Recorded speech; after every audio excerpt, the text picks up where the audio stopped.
Hello bachcho, let's read the question. The question says, explain how the global transfer of diseases in the pre-modern world helped in the colonization of America. तो सवाल हमसे ये पूछा जा रहा है कि प्री मॉडर्न वर्ल्ड में बीमारियों के ग्लोबल ट्रांसफर ने अमेरिका के कोलोनाइजेशन में किस तरह मदद करी। चलिए देखते हैं आंसर क्या है। Portuguese and the Spanish, along with a strong firepower and army, also used germs and viruses for conquering parts of America.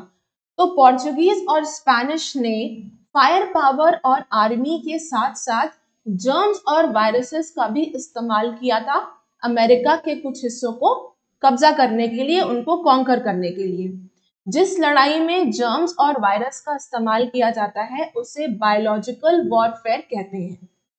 As America has been cut off from the rest of the world for millions of years, क्योंकि लाखों सालों तक America का कुछ अता पता ही नहीं था, अमेरिका कट ऑफ था पूरी दुनिया से।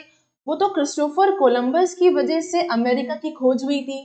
तो इसलिए So the original inhabitant had no immunity against these dreadful germs and viruses.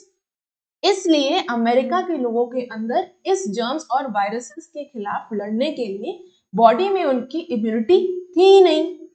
Smallpox proved a deadly killer in the continent, killing several communities. और स्मॉल पॉक्स जो है ये पूरे कॉन्टिनेंट में बहुत ही ज्यादा खतरनाक साबित हुआ और इस स्मॉल पॉक्स की वजह से कई सारी कम्युनिटीज खत्म हो गई थी।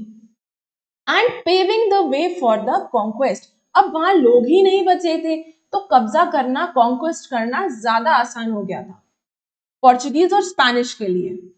These germs were more dangerous as compared to guns and firemen.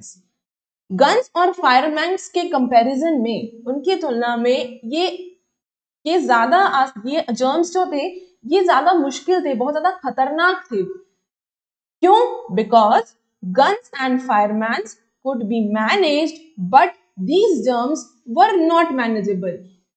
इसलिए खतरनाक थे कि गन्स और फायर आर्म से तो लड़ा जा सकता है लेकिन इस जर्म से, इन वायरसेस से मैनेजेबल नहीं है, इनसे लड़ा नहीं जा सकता।